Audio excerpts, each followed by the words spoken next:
Today on the podcast, we have the pleasure of being joined by Lindsay Rosenthal, who is, of course, a LinkedIn celebrity. You probably all already know her. She is the founder of Cred Marketing, and she has a podcast called Chat AI, which is fantastic because this is the AI chat podcast. I feel like the names are similar enough. We just had to, get on an episode and talk about what you're doing and what you're seeing in the space. Kicking this off, well, first off, welcome to the show today. Pleasure being here. Thanks so much, Jaden. What I'd love to kick this off is asking you a little bit, maybe you can tell us a little bit about what Cred Marketing is, what you do there, and then let's talk about how you kind of got into it. Yeah, Cred Marketing, it's basically LinkedIn as a service, especially more particularly video content on LinkedIn as a service. This is the biggest opportunity right now across social media is video content coming to LinkedIn. There was an announcement about a week or two ago that they now just came out with the video tab on the LinkedIn mobile app. It's pushing video content like crazy. And so I've been delivering and helping companies create video content on LinkedIn now for some time. This episode is brought to you by Shopify. Forget the frustration of picking commerce platforms when you switch your business to Shopify, the global commerce platform that supercharges your selling wherever you sell. With Shopify, you'll harness the same intuitive features, trusted apps, and powerful analytics used by the world's leading brands. Sign up today for your $1 per month trial period at shopify.com/tech, all lowercase. That's shopify.com/tech. And now the LinkedIn platform is coming to benefit everyone, posting video on there. So that's what I do.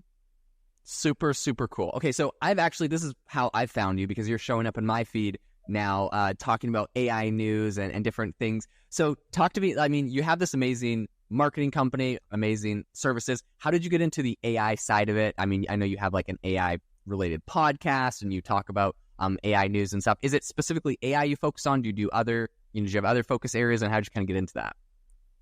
Yeah, well, I started a podcast back in 2022, and it was more like finance technology. And we all know good old ChatGPT came out November 2022.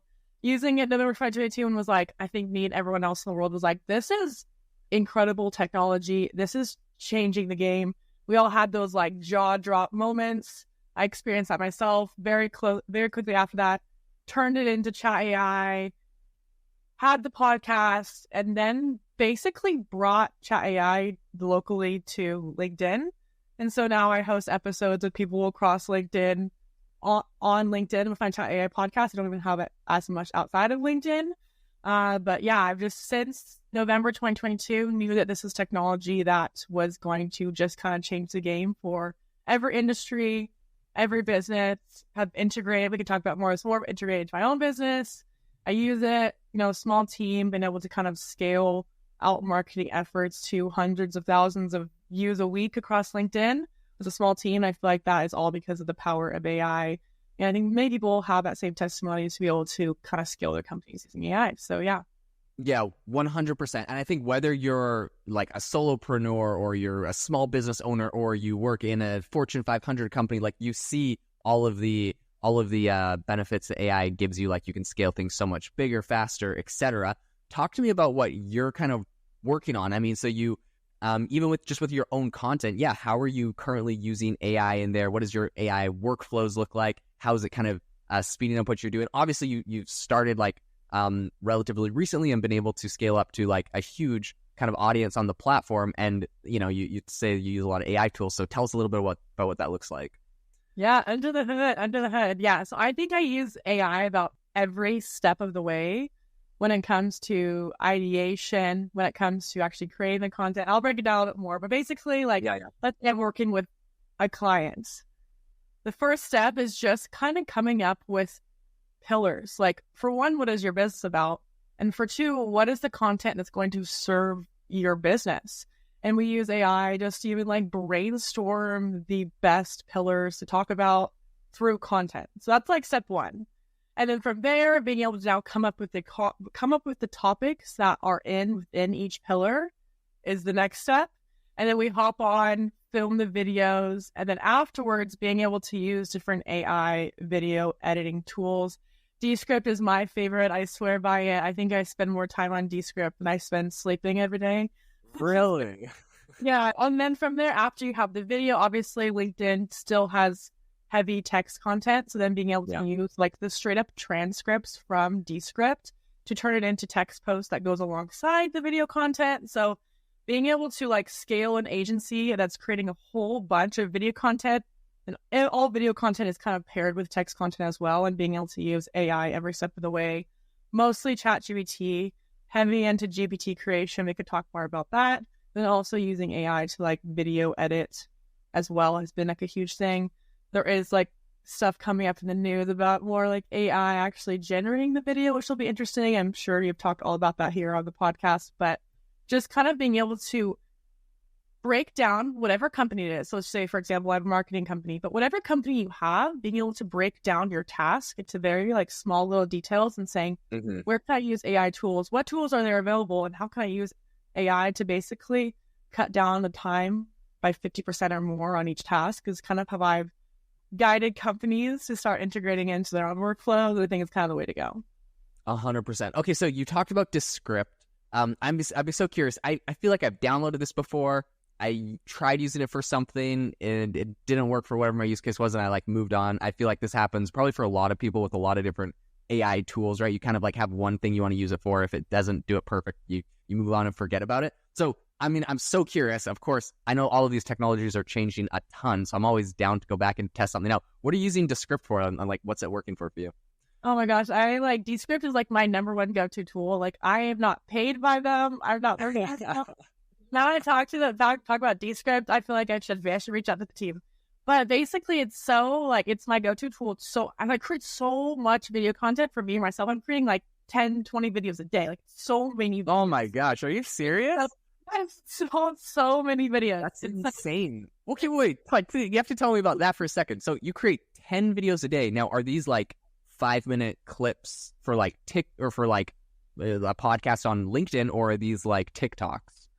Like short videos. So basically like what I usually do, like one of the things I do for companies is like a founder, for example, they don't have time. Founders are so busy and they're scaling companies like everyone is telling founders, if you're not creating video content right now, you are going to fall behind.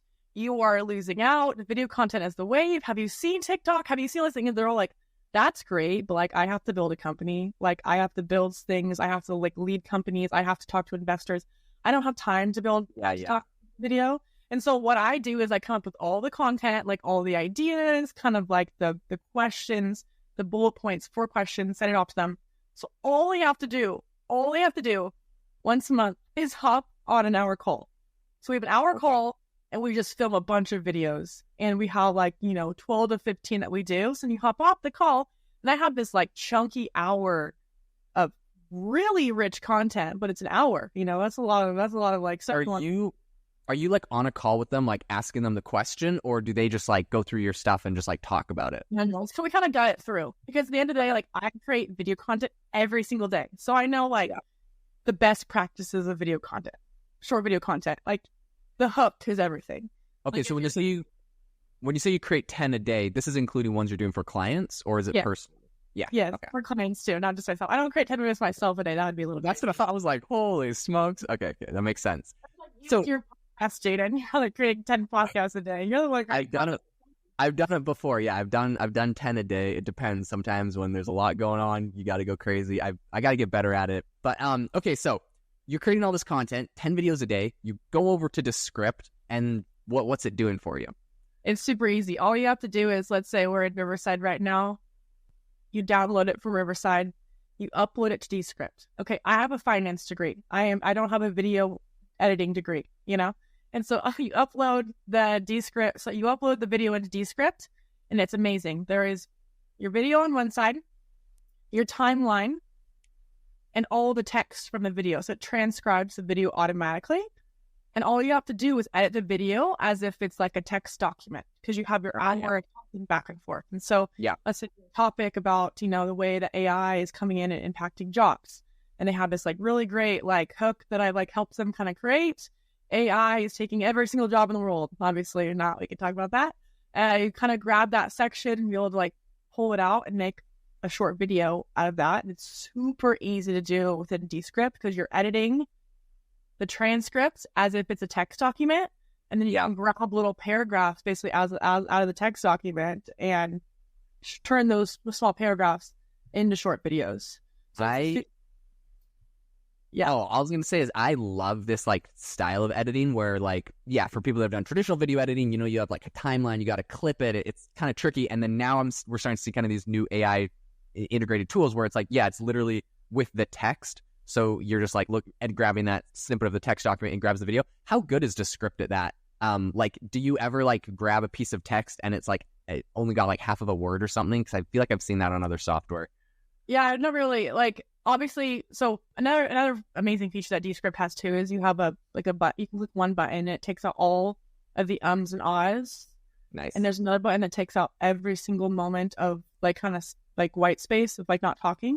And so it keeps the content like really quick and to the point and all the extra words. And then before I go and like export the videos, I watch them through to make sure there isn't any like cutoff of words because it's pretty fantastic. But at the end of the day, like tech tools are to come alongside us to help us to get from like 0 to 1. And then we take it from like 1 to 2 or wherever we're from there. But it does a lot of it. Yeah, 100%. And I actually, that's the big thing. So like I'm in the process of hiring a video editor for my own podcast. Shout out to anyone interested. Send me your resume in an email.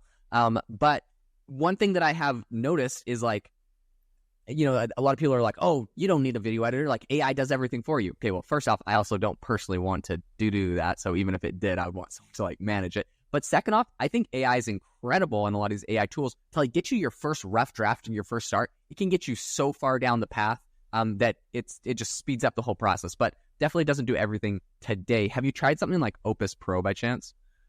See, my whole thoughts around this is that the world is not going to be taken over by AI. Yeah. But the company or employee that's using AI will take over. And so for Opus Pro, for example, so I'm creating content for like founders and CEOs of companies. Yeah. They need content, but they need content still done well. They're not posting like thousands of videos a day onto their page that are just like random clips. For example, there are some like one of these like faceless YouTubes that like take just basically a really hit podcast between like Lex Fridman and Sam Altman, and they throw it into Opus, and Opus creates them 57 clips in 2 seconds, and they post that to a faceless YouTube channel, which generates a lot of views, and then they can, sell ad space on there or something. So Opus Pro is not a bad tool for that use case. But it just really comes down to what level of human in the loop do you still want through your processes when it comes to marketing or whatever you're using AI for. And at this point, AI is not perfect. And so if you're going to have something that's like a little bit more higher level importance, like posting a video to a founder's LinkedIn page, I think having still AI tools, which AI tools kind of cuts down costs when it comes to like marketing efforts, but still having a human in the loop, but they're making sure A, the words are great, B, it's not well, C, it's like showing their kind of like leadership in the process. So humans are kind of still within that whole process of video creation, but AI really just helps so much. Yeah, 100%. No, I think you absolutely nailed that. This was my verdict. So my experiment that I tried a few months ago was I had like a virtual assistant take all my podcast episodes, throw them into Opus, grab them, schedule them out. I think I had them scheduled on like Twitter and I don't know, a bunch of different platforms. And they were just like, auto posting like probably like 5 of these things a day. And like the views were not great on them. And I kind of was like, eventually like turned it off. I mean, it's kind of a fun experiment, but it was like at the end of the day, pure AI wasn't high enough quality. And my conclusion was like, it can get you pretty far, a lot of these AI tools, but you need a human in the loop for now. Maybe this changes, but today you need a human in the loop to like take them, curate them, make sure it's like the message you want, maybe edit a little bit better, change a couple things about it. Like you just need like a lot of that personal touch. And I think I think it makes a big difference. So then I tried that where it was like more me just like editing the videos, and like, yeah, they would get thousands of views. And I was like, it was like annoying, to be honest, that was the outcome, because I wanted it to be automated. For sure. And I think it kind of comes into the idea of like, there are really like best practices with short form video. I mentioned like the hook, the first couple seconds of the video is everything. Like if it's boring at the beginning, if it's just like the middle of a podcast, sometimes it's not as interesting and hook the attention of the viewer, and they'll just like keep scrolling. Like attention spans are at an all-time low. If it's not interesting at the beginning, then no one's sticking around. So I think that's a big thing. And then having it be a full thought, but yet still around that minute mark, if not shorter, like that's another important thing. And like playing with the aspect ratios. And so some of these things, like aspect ratio, for example, like AI could do, but it doesn't, sometimes the AI isn't the one like creating the best short form video practices that's going to allow the content to actually do well across platform. 100%. So one thing I'd be curious about is how you help your clients with that. So you specifically mentioned like how the hook is important, how the full thought is important. And I think this is something that's really tricky with these tools, is like we're trying to make it really low effort, right? So it's like, we just want to, like me, I just want to upload a full podcast episode and have it find me the clips. Well, the reality of it is, like, if I was to give it a 1 hour long podcast or a 10-minute long podcast, the odds that there's like a 1 minute clip in there with like an amazing hook and then like the full thought out thought, and it was like all in 1 minute and it's like perfect, it's kind of low. So I feel like maybe what you're doing is increasing the odds. So tell us a little bit about, like, I guess, how does that work for you? Yeah. So for what I do, for some people I come in and do the whole stack, like the thought process and hopping the call and editing. But some people like want to have a little bit more of a hands-on approach to it. Maybe they want to have a little bit lower cost. They want to figure out how to do it themselves. They want to do it in-house, which is like all the right thing to do. It's like whatever kind of fits to you. And so, for example, someone that wants to do more like learn the tools, like learn how to fish and then go fish for themselves, like that's awesome. And so we're able to kind of come in, maybe just do some ideation around, what do you want to talk about that's going to serve your business? And so maybe just chatting about that. And then like hopping on, like doing a quick demo of Descript, showing them Descript, and then giving them like some tools on how to actually use ChatGPT to have some like solid content from the Descript transcript. That's another big thing too. Like when it comes to like content on LinkedIn, like there's a specific type of content that does well, like information that's like straight to the point, information that's like not too long, like shorter sentences. Like there's content that does particularly well on LinkedIn, so helping them do the best practices of that too. And also how like I use ChatGPT, like I've gone to a point where I can like prompt ChatGPT well enough that I can give it like the script, a prompt, and have it spit out like a draft that only needs like 5 minutes of editing. Is kind of like where I've gone to the point, and helping like being able to teach that to clients too has been something that's been really helpful for them. And so I think at this point, just being able to like kind of come in and give them as much as they need through the process. Yeah. Love that. Do you use like Claude or Perplexity or anything like that? Or are you pretty much like ChatGPT for all this? So I have two tools that I use, and it kind of depends. So I have ChatGPT. I use ChatGPT pretty heavily for their GPTs. I think their GPTs are one of the most powerful tools that are out there today to get like a certain task done. Mm-hmm. Soon we'll be moving into the whole idea of AI agents. And I think that is something I'm really have my eyes on closely. I think I'm really excited for, because we're no longer just going to have AI do one task really well, but we're going to be able to move a little bit closer down the road towards AGI with like, I think AI agents is kind of a step in there where we can have not just one task done well, but a handful of tasks. There's a couple companies I'm excited about with that one I could talk about. But on the other hand, I think the other tool that I use very, very heavily now, actually through my like content creation, is you.com. That one right there is one that I post about all the time now, but I think it's actually really good. It is the most powerful tool that I've used, especially for the research mode. The research mode is incredible. So like whatever topic you're thinking of, whether it's like research for content creation, research for a business presentation, you just ask it and it creates like a full research paper, like an intro, the research, the follow-up, and then like 50 links to resources, including where like each part of it was given a link to, where it found it across the web. So if I want to do any more that's like in-depth research, I go to u.com first. And then maybe some more like GPT work, I always go to ChatGPT. So I kind of like balance the two of those. I don't use Perplexity. I don't ever really use Gemini unless I want to use it maybe for some like YouTube stuff with really good access to YouTube. But that's pretty much it. Yeah, that's super cool. Connor and I recently had the CEO of U.com on our podcast, and he showed us a demo of what they're doing. I hadn't really used it a ton before that, but was pretty blown away. So yeah, and it's similar to kind of like a lot of stuff that's happened with Perplexity. But yeah, I think some of these tools are amazing. I'd be curious, based off of what you're working on, what you're seeing, what's one misconception that people have about AI and marketing, maybe AI and video, that you would like to clear up for them? What's one thing you think people are getting wrong that they should probably change? Yeah, I think the thing I said earlier is that AI won't take over marketing, but marketing teams, marketing agencies that use AI will steamroll teams that don't.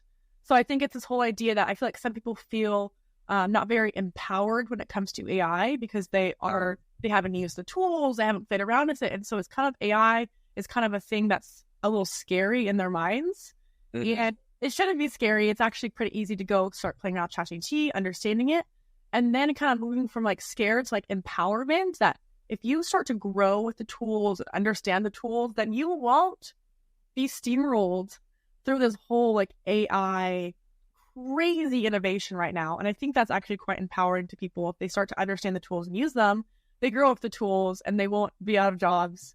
And I think that's been a big message I've given to my generation and Gen Z, is that everyone's in school right now. Some professors are like, if you even look at ChatGPT, you're failing the class. And I think there's been kind of a widespread take on how AI is supposed to be used across education. But I think it's time that we kind of come in, empower students, empower educators to start using these tools, because this is like the next generation that's really going to set up, the rest of humanity and like the way we like kind of do work. And so starting to use these tools, start to be empowered by these tools and kind of grow with them, because anyone that's like kind of coming in to an entry-level marketing position, there won't be entry-level marketing positions unless you can like show your like AI proficiency during the hiring process. So 100%. Yeah, that is fantastic. Lindsay, it has been amazing having you on the podcast, sharing your insights. How can people find you if they're interested in trying, using, cred marketing, finding out more about what you're working on? Yeah, definitely all over LinkedIn. So if you look up Lindsay Rosenthal on LinkedIn, can't miss me. I post videos there every single day about AI, video creation on LinkedIn, Gen Z. So I'm there. Reach out. I'm always around. Amazing. Thanks so much for coming on the show today. To those that are listening, thank you so much for tuning in. Make sure to rate us wherever you get your podcasts, and I hope that you have an amazing rest of your day. Yeah. Thanks so much, Jen.